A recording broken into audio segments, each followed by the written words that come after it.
Before they were called Aztecs, before they commanded empires or raised temples that kissed the clouds, they were wanderers. A nameless people shaped by struggle, guided only by a prophecy and a god whose voice roared like the sun itself. They came from Aztlan, a place wrapped in mystery, perhaps real, perhaps only remembered in dreams. The place of whiteness, or of herons, a name floating between myth and memory. What matters is not where it was, but what it meant: origin, purpose, and destiny. Their god, Huitzilopochtli, had given them a promise. He would lead them to a land chosen by the heavens themselves. And there they would see the sign, an eagle perched on a cactus, devouring a serpent. Until then, they would not rest. So they began to move. Year after year, across deserts, mountains, and rivers, they marched with no map and no allies. Everywhere they went, they were driven away. Other tribes called them savages, crude, loud, uncultured. They spoke a different tongue, worshipped a different god, and refused to submit. They were offered no shelter, no peace, only exile. Again and again, they were pushed into the worst lands, into the mud, the swamps, the forgotten spaces no one wanted. And yet they endured. Because they believed, because they knew they were chosen, and because the God who spoke to their priests would not be silenced. This wasn't just a journey of land, it was a transformation of identity. In each rejection, they grew harder. In each humiliation, they became more united. Other peoples had homes, had kingdoms, had riches, but the Mexica had something else: purpose. Something burned in them that no flood or famine could extinguish. They were not meant to belong, they were meant to rise.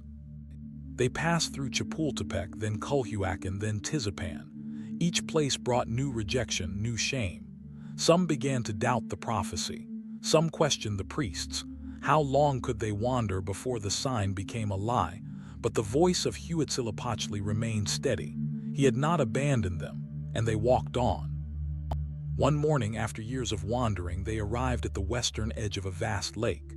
There, above the still water and the mist, they saw it: a cactus growing impossibly from a rocky island. And on that cactus, an eagle, proud, immobile in its beak, a serpent twisting in defeat, the sign.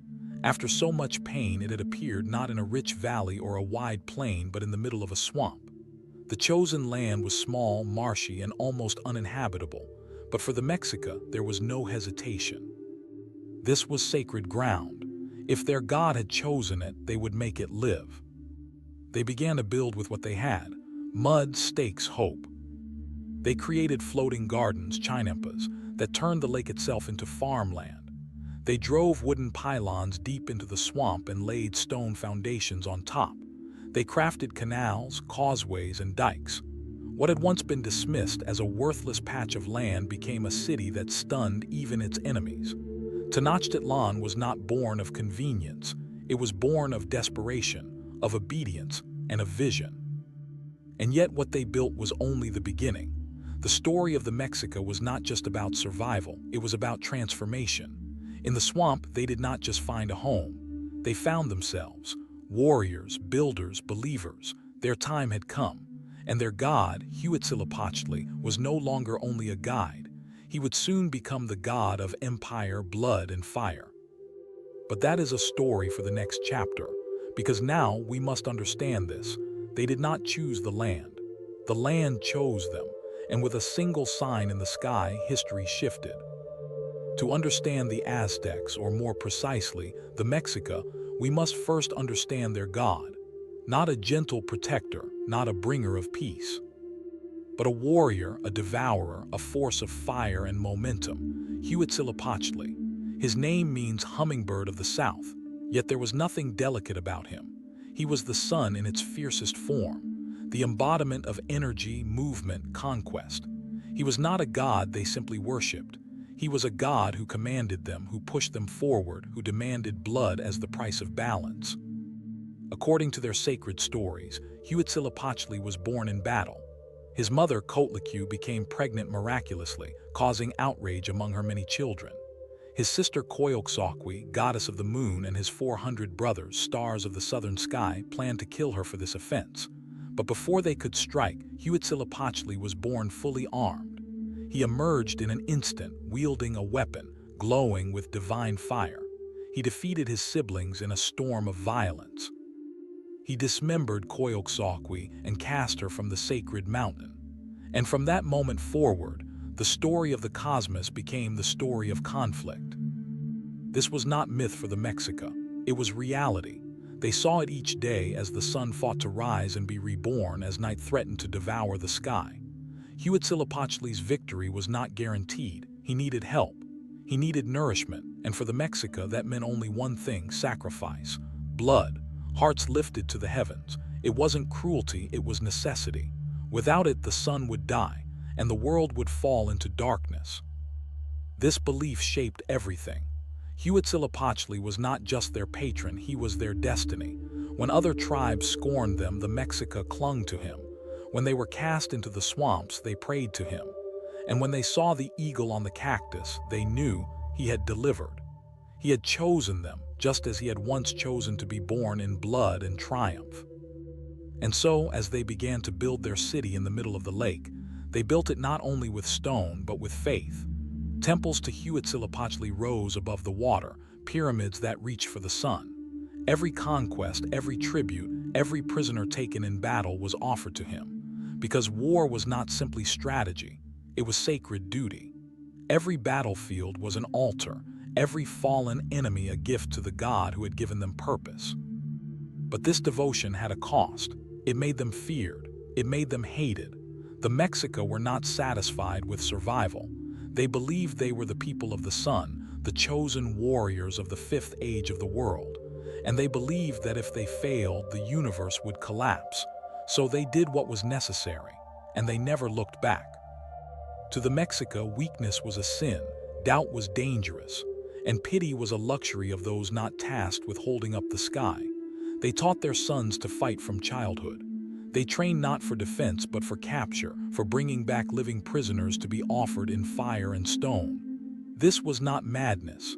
It was order, cosmic order, and in their eyes the sun kept rising because of them. So as the city of Tenochtitlan began to shine like a jewel in the lake, it did so under the gaze of a god who was never satisfied, a god who whispered, "Grow stronger, expand, dominate." Huitzilopochtli was not the god of peace. He was the god of victory, and victory would soon become their empire's heartbeat. But before they could conquer others, they had to conquer the lake. And that, my friend, is where we must go next. They had found the sign, the eagle, the cactus, the serpent, and that tiny marshy island in the center of the Great Lake was now their promised land. But belief alone would not make it livable. The waters of Lake Texcoco were shallow, brackish, and wild. The ground was unstable. There were no wide plains to farm, no stone quarries nearby, no easy paths to wealth or comfort. But the Mexica were not seeking comfort. They were seeking purpose, and they had found it not on dry land, but in water. From the very beginning, their city was a challenge to nature, and that challenge became their identity. They began by driving wooden stakes deep into the mud, creating artificial islands called chinempas, floating plots of land anchored with willows and reinforced with layers of mud and vegetation. These were not just gardens, they were life rafts, and from them, the Mexica fed their growing population, transforming the lake itself into fertile soil. They built canals that worked like streets, dug causeways that connected the city to the mainland, raised aqueducts to bring fresh water from the hills. Each problem met with innovation. Each weakness turned into strength. While other cities fought over land, the Mexica created their own. And as their numbers grew, so did their ambition. Tenochtitlan was more than a city. It was a vision made solid, the sacred center of the universe. Its layout followed cosmic order. At the center stood the Templo Mayor, a massive double pyramid with twin shrines, one to Tlaloc, the god of rain, and the other to Huitzilopochtli, the god of the sun and war. The message was clear. Life and death, water and fire, all came together here. Every stone placed was part of a divine plan. Foreign visitors who would one day arrive, Spaniards hardened by war and conquest, could not believe what they saw. A city gleaming with white temples and painted palaces, markets larger than anything they had known in Europe, docks, gardens, and roads lined with flowers. And rising above all of it, the Templo Mayor, where the hearts of the conquered were lifted to the sky in offering. But the city's beauty was not for show. It was an expression of discipline, of control, of order imposed on chaos. In Tenochtitlan, every citizen had a role. Farmers, warriors, priests, builders, artists, merchants, all bound by duty to the gods and to the city. Even the streets were swept daily. Cleanliness was a virtue, structure was sacred. And yet beneath this harmony there was always pressure. The city needed food, tribute, prisoners, blood. The very foundations of Tenochtitlan demanded it. Like a living god, the city consumed to survive, and so expansion became necessity. The Mexica knew they could not remain still. Just as their god had risen in battle, they too would have to rise through conquest. But for now, in these early days, there was only pride. Pride in what had been built not from wealth but from mud and faith. Tenochtitlan was proof that destiny could defy geography, that a people once cast into the marshes could rise higher than any kingdom around them. Their neighbors saw it. Some admired, some feared, all took notice. From water, they had raised a throne. But thrones must be defended, and empires must be fed, so the Mexica prepared for what would come next, war. Tenochtitlan had risen from the lake like a vision, but visions are not enough to sustain an empire. From the very beginning, the Mexica understood that beauty alone could not hold the sun in the sky. Power was required, organization, strength, and above all, war. War was not an occasional event, it was the very rhythm of their society. In a world where gods demanded sacrifice and the earth yielded little without effort, the Mexica turned to the one thing they mastered better than anyone around them: conquest. Their armies were not ragtag bands of raiders. They were structured, disciplined, and deeply ceremonial. Young boys were trained from early childhood in the Comicac or the Tolpachcali, depending on their social class. There they learned not only to wield weapons, but to embrace pain, obedience, and spiritual duty. Every warrior's dream was not merely to survive battle, but to capture. A dead enemy was a lost offering. A live captive meant honor, status, and contribution to the cosmic balance. Warriors rose through ranks not by killing, but by seizing. The Eagle Warriors and Jaguar Knights were elite orders, revered and feared, dressed in emblems of the beasts they sought to embody. But military might was only one side of the empire. The other was tribute. As the Mexica conquered neighboring city-states, they imposed a strict system of payments: maize, beans, textiles, jade, cacao, rubber, exotic feathers, gold, and when necessary, human lives. This tribute flowed directly to the heart of the empire, Tenochtitlan, and sustained its temples, its nobles, its armies. The Triple Alliance, formed with the cities of Texcoco and Tlacopan, gave the Mexica a facade of shared rule, but in truth, the balance tilted heavily in their favor. They were the iron center, and the rest revolved around them. Resistance, when it appeared, was crushed, sometimes through brute force, other times through fear. The Mexica made public examples of rebellion: temples burned, nobles flayed, prisoners sacrificed en masse in ceremonies so grand that rivers of blood were said to flow down the steps of the Templo Mayor. These were not acts of cruelty for their own sake. They were messages, warnings, proof of divine favor. If the gods accepted your enemies' hearts, then surely the gods walked with you. Yet their empire was not built on violence alone. The Mexica were master administrators. They respected the political structures of the conquered, often leaving local rulers in place as long as tribute flowed and loyalty remained. They built roads and maintained records. Their scribes, using codices painted on deerskin and bark paper, tracked tribute with precision. Their merchants, the Pachteca, doubled as spies and diplomats, gathering intelligence as they traded across vast distances. The empire, vast as it was, did not sprawl blindly. It was measured, mapped, controlled. But for all its complexity, at its core remained a hunger that could not be stilled, a spiritual hunger. The Mexica believed that they lived in the fifth age of the world, and that all previous ages had ended in catastrophe. The only way to prevent the same fate was through sacrifice. Human blood was not barbarism, it was salvation. Each captive sacrificed was an offering to ensure the sun would rise again, to ensure that crops would grow, that rains would fall, that the universe would hold together another day. This belief drove them. It justified the battles. It glorified the pain. It gave meaning to the death of others and to the risk of their own. For to die in battle or on the sacrificial stone was not an end, it was an ascension. Warriors who died in combat were promised rebirth as hummingbirds, following the path of the sun across the sky. There was no shame in death, only glory, only eternity. But such a system demanded constant expansion. The empire had to keep growing to keep feeding itself. When a region was subdued, a new campaign had to begin. When the prisoners ran low, another war was necessary. This led to what became known as the Flower Wars, ritual battles agreed upon by the Mexica and neighboring states like Tlaxcala, fought not for territory but for captives. These wars were sacred performances, deadly dances arranged in advance, where both sides understood the stakes and the outcome.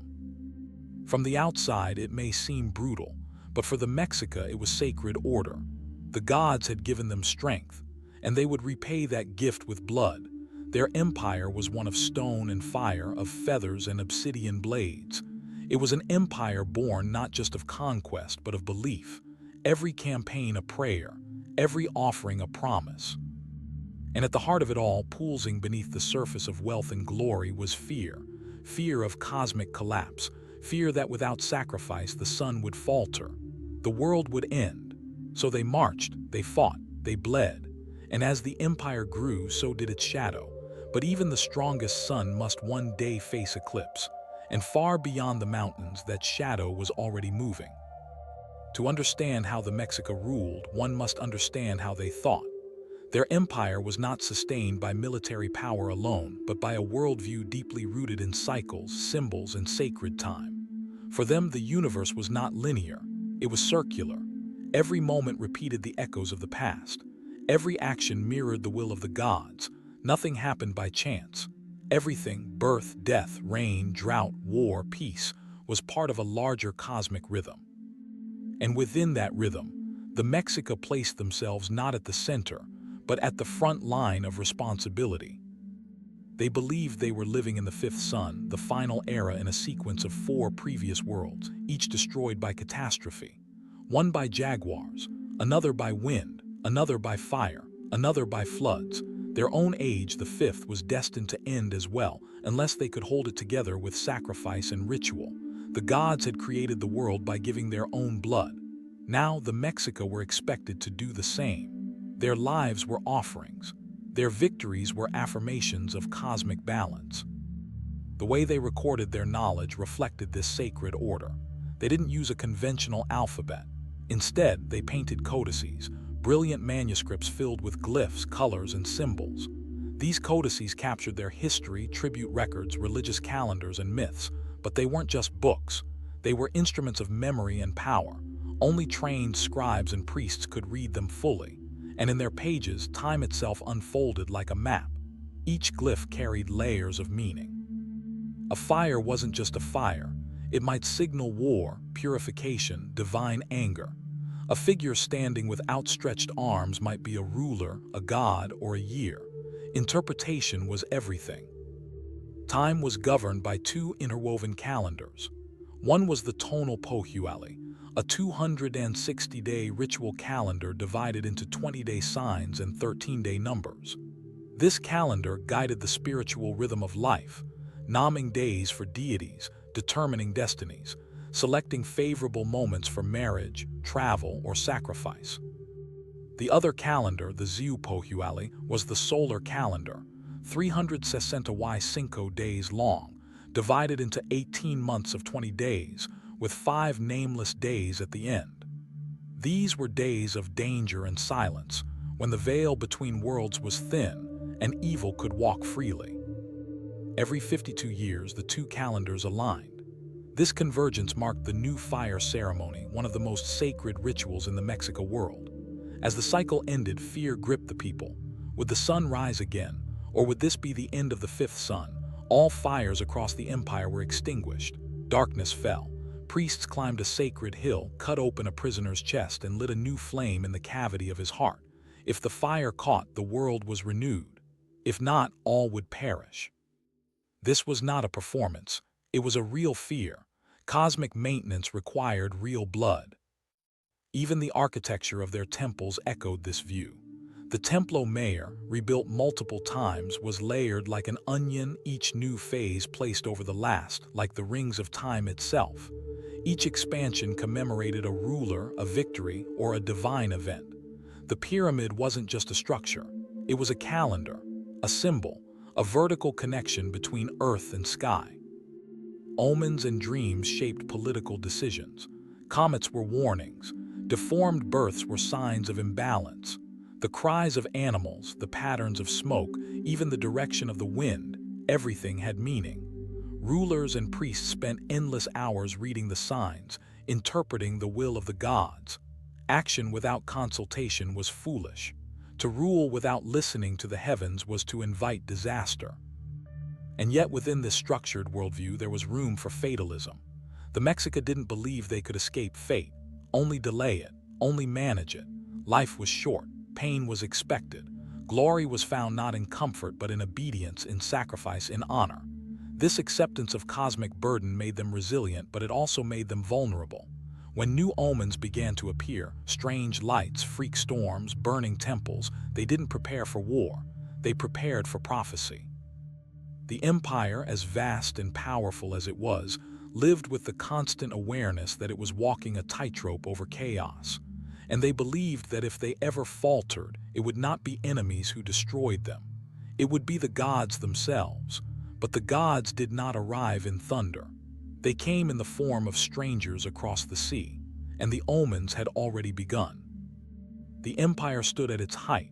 Tenochtitlan shone like a dream, its canals busy, its markets bursting with color, its temples rising proudly above the lake. The tribute flowed. The rituals never ceased. The Mexica were feared across valleys and mountains, and at the center of it all sat the Tlahtuni, the speaker, the supreme voice of the gods on earth, Moctezuma Xocoatzin. Moctezuma was not a weak man. He had proven himself in battle, had expanded the empire's reach, had reorganized the nobility and priesthood with precision. But as ruler, he was not only a warrior, he was a thinker. A philosopher king who bore not just the weight of government, but the burden of cosmic responsibility.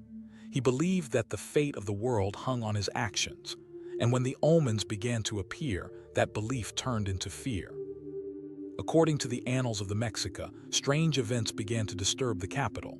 A pillar of fire appeared in the sky, shining with unnatural brilliance for nights on end.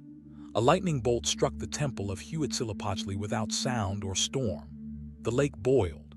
The voice of a weeping woman echoed in the streets, crying that her children were doomed. A bird was caught with a mirror in its head, and when Moctezuma peered into it, he saw warriors riding beasts, half man, half deer. Priests reported statues crying blood. Farmers claimed the earth trembled. Every sign pointed to one thing: the gods were restless. Moctezuma did not ignore these signs. He consulted the wisest priests. He performed new sacrifices, he fasted, he wept, but none of it brought peace. His heart, once hardened in war, now trembled in prayer. When reports came of pale-skinned men landing on the coast, he did not prepare for defense. He prepared for prophecy, because one belief ran deep in the Mexica mind, that their age would end as others had before, and that one day a god would return. Many thought that god was Quetzalcoatl, the feathered serpent, the bringer of wisdom, once exiled to the east, promised to return. The year was Sia Cattle, the exact calendar cycle in which Quetzalcoatl had vowed to come again. Moctezuma, a devout interpreter of signs, could not ignore the alignment. Were these strangers gods or their messengers? Should they be welcomed or feared? The Tlahtuni sent gifts: gold, feathers, precious fabrics. He instructed his emissaries to greet the strangers with honor but caution. The strangers accepted the gifts and marveled at them, but they wanted more, and they kept coming, closer and closer, with weapons of steel and beasts of thunder. They did not ask permission, they demanded audience.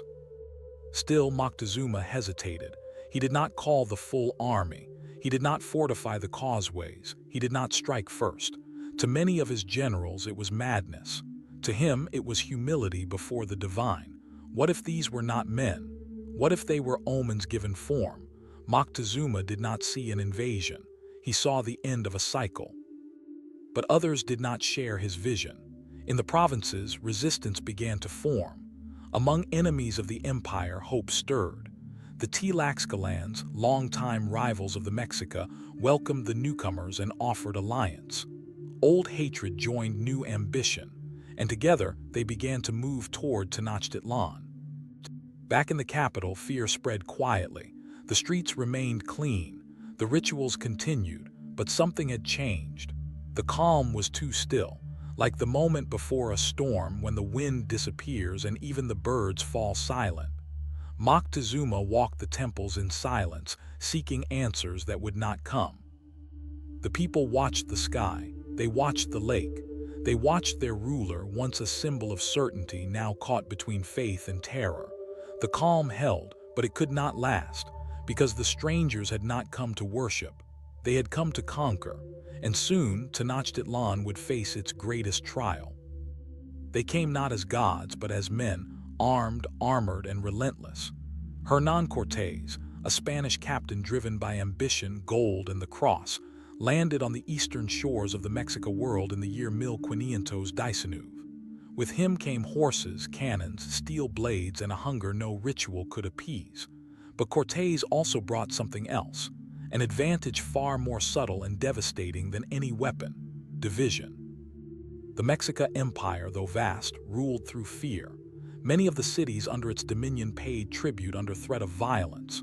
Cortés, guided by strategy and desperation, exploited this resentment. One by one, he turned vassals into allies. Most notably, the Tlaxcalans, ancient enemies of the Mexica, joined the Spaniards with enthusiasm and vengeance. They provided soldiers, knowledge of the land, and motivation that no gold could match. The Spaniards were few. But with allies, they became an army. Yet none of this would have been possible without Melanson, known to the Spaniards as La Malinche. A Nahua noblewoman gifted with languages, quick intelligence, and unshakable composure, she became the voice between worlds. Translator, advisor, and intermediary, she stood at Cortés's side and whispered the meaning of words, customs, gestures. Through her, Cortés spoke to kings. Through her, he understood the logic of tribute, sacrifice, fear, and honor. History would debate her legacy: traitor or survivor, betrayer or bridge. But in that moment, she was the difference between confusion and conquest. As the Spaniards advanced inland, Moctezuma watched. He sent more gifts. He sent more messages. He hoped perhaps that if the strangers were honored enough, they would be satisfied and leave. But they didn't leave. They drew closer. And finally, they arrived at the gates of Tenochtitlan. It was November of 1519. The Spaniards crossed the great causeways, flanked by volcanoes and watched by thousands. Before them, the city rose like a reflection of the heavens. Cortés later wrote that it seemed like a vision from a dream: clean, ordered, majestic, temples glistening, gardens suspended over water, canoes gliding through silent canals. It was more beautiful than anything he had seen in Europe, and yet beneath the beauty he saw power, wealth, and a prize. Moctezuma met them with ceremony. He brought them into the city, gave them quarters, spoke to them with dignity and fear. Perhaps he still believed they were divine. Perhaps he simply didn't know how to stop what had already begun. Whatever the truth, it no longer mattered. The Spaniards were inside the city, and they would not leave. The peace held only for weeks. Then tension broke. Cortés, sensing rebellion, seized Moctezuma and held him hostage in his own palace. The Tlaxcalani, the voice of the gods, became a prisoner in his own city.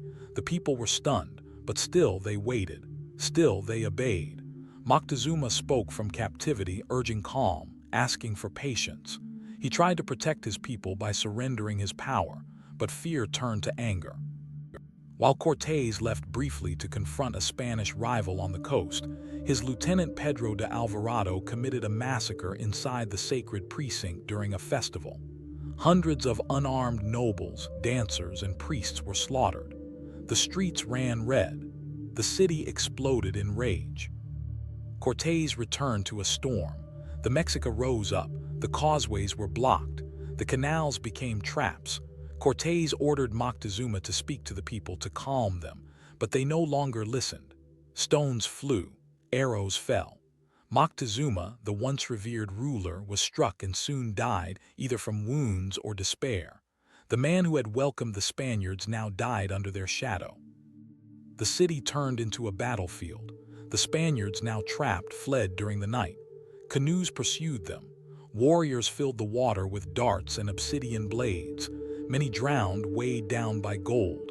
Others were captured and sacrificed. This night would be remembered as La Noche Triste, the night of sorrow.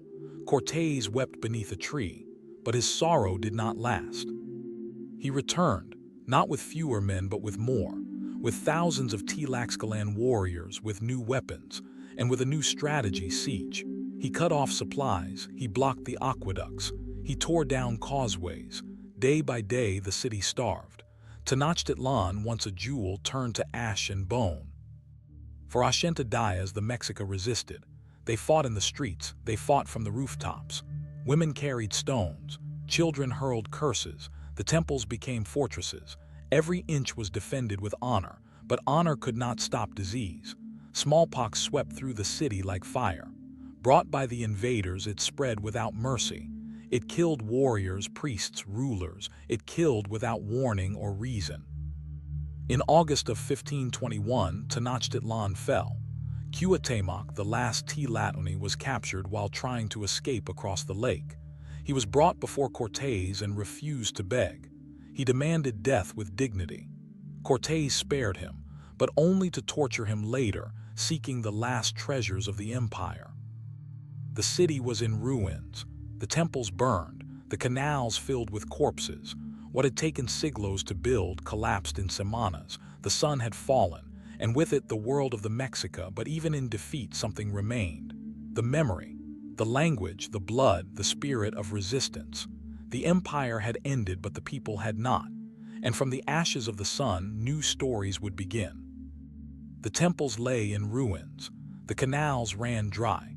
The stone pyramids that once touched the clouds were torn down, their pieces repurposed for new churches, new palaces, a new order. The city of Tenochtitlan was no more. In its place rose Mexico City, built on the bones of an empire. But the Mexica were not erased. They endured. The Spaniards had conquered armies, broken altars, burned codices, but they could not silence memory. The Nahua tongue survived, spoken in markets, in homes, in whispers. The old gods were hidden behind the saints.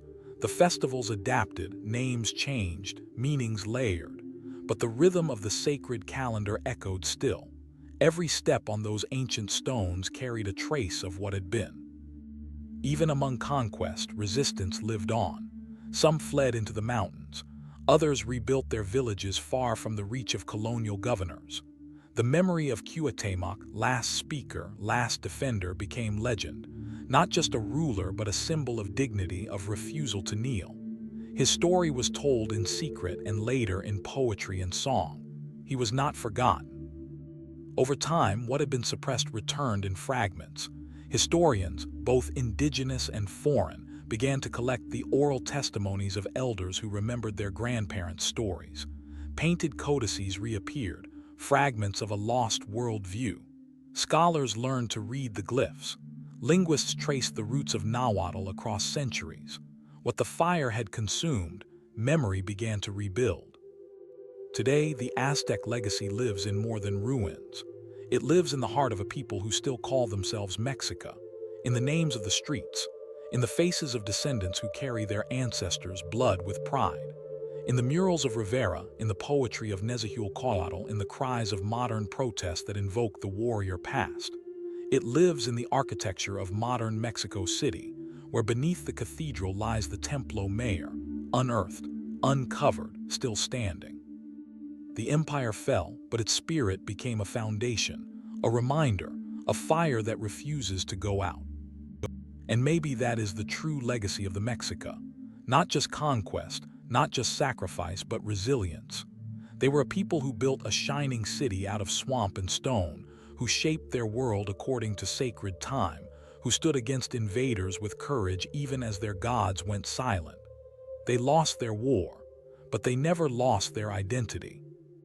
The eagle still rises, the serpent still coils, and somewhere the voice of Huitzilopochtli still echoes, not as a call to war but as a memory of strength. If you've reached the end of this journey, my friend, then you've walked through centuries of pride, pain, glory, and endurance. And if these stories move you, if the fall of the sun awakens something in your own heart, then I invite you to stay with us. Because this is only one chapter in a much larger story. Subscribe to our channel and let us continue exploring the echoes of ancient civilizations, the people who shaped the world long before our time, and the truths they left behind for those willing to listen.